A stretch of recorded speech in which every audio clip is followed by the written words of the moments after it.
안녕하십니까. 저는 전라북도 교육청 청환초등학교에서 근무하고 있는 리드 교사 온영범입니다.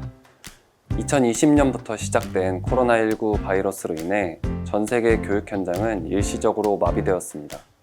그래서 우리 현장 교사들은 원격 수업이라는 방법으로 학생과의 수업을 이어나가게 되었습니다.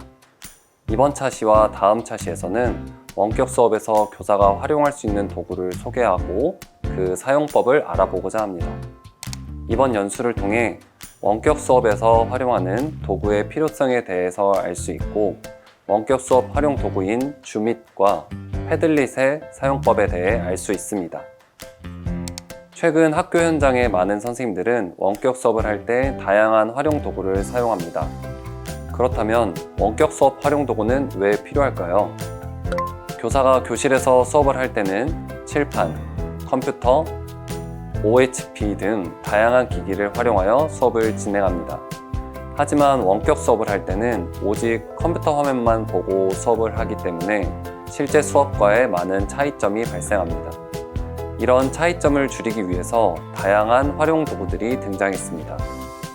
여러 활용 도구 중에 오늘은 줌밋이라는 프로그램과 패들릿이라는 사이트에 대해서 알아보고 그 사용법을 살펴보겠습니다. 우선 줌밋에 대해 먼저 알아봅시다. 줌밋은 마이크로소프트에서 개발한 프로그램입니다. 주요 기능은 확대, 축소, 기록, 카운트다운, 라이브 확대, 축소 등 총 4가지 기능이 있습니다. 다양한 기능이 바로가기 버튼과 연결되어 있어 하나씩 알아보도록 하겠습니다. 첫 번째는 확대, 축소 모드입니다. 단축키는 컨트롤 1키입니다. 학생들은 계속 컴퓨터 화면을 보면서 수업을 해야 하기 때문에 어느 부분에 집중해야 하는지 어려워할 때가 있습니다. 교사가 마우스 커서로 아무리 가리켜도 화면 크기에 비하면 마우스 커서가 너무 작기 때문입니다. 따라서 확대, 축소 모드를 통해 학생들에게 보여주고자 하는 부분을 더 정확하게 보여줄 수 있습니다. 확대된 상황에서 마우스 휠을 위로 올리면 추가적인 확대가 됩니다. 다시 축소를 하려고 할 때는 마우스 휠을 아래로 내리면 됩니다. 확대를 하고 나서 화면에 기록을 할 수도 있습니다. 컨트롤 1키를 누른 후에 마우스 왼쪽 버튼을 클릭하면 빨간색 십자 모양이 생기고 기록 모드를 시작합니다. 기록을 모두 마친 후 마우스 오른쪽 버튼을 클릭하면 기록 모드가 끝납니다.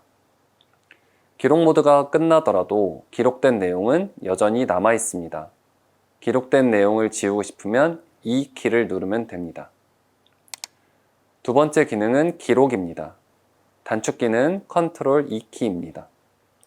앞서 첫 번째 기능에서 살펴본 기록 기능과 많은 부분이 비슷하지만 확대하지 않은 상황에서 기록한다는 차이점이 있습니다.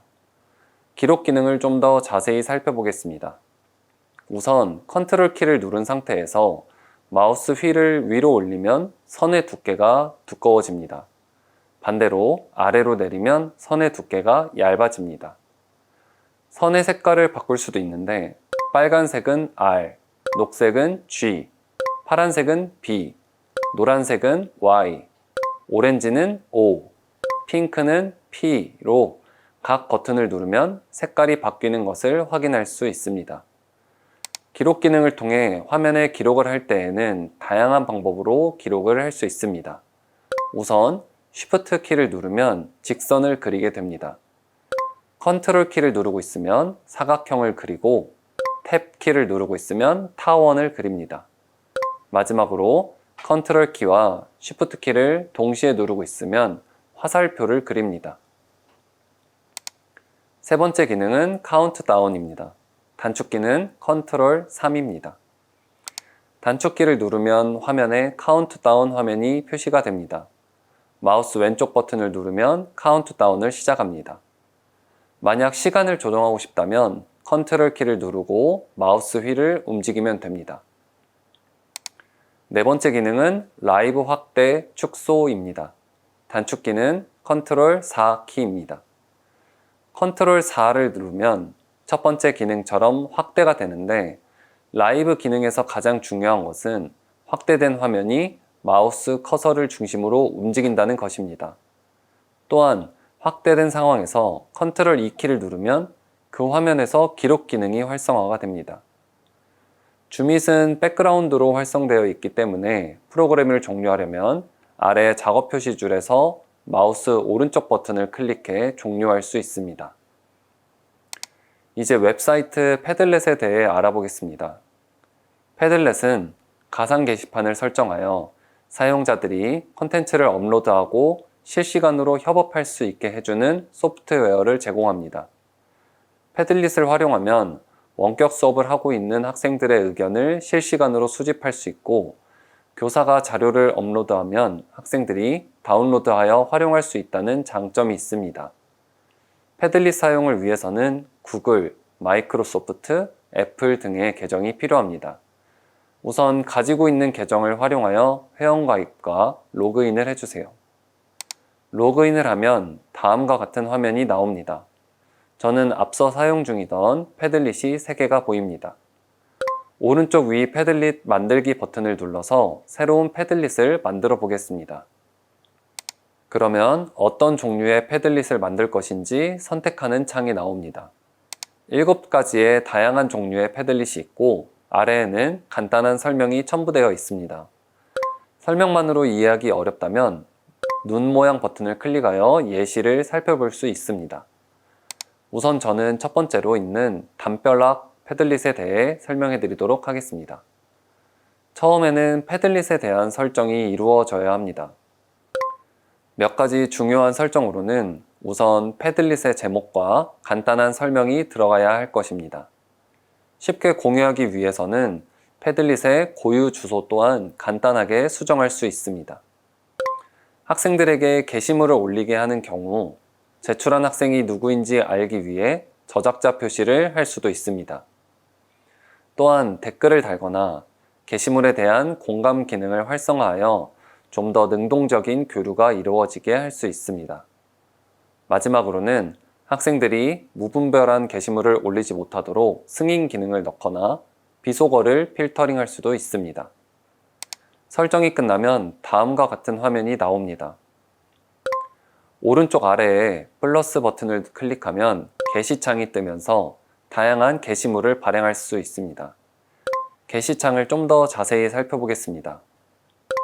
우선 게시물의 제목을 입력하는 칸이 있고, 아래 부분에는 게시물의 내용을 적는 칸이 있습니다.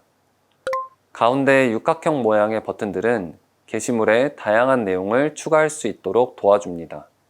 왼쪽부터 업로드, 사진 찍기, 링크, 이미지 검색, 더보기 버튼입니다.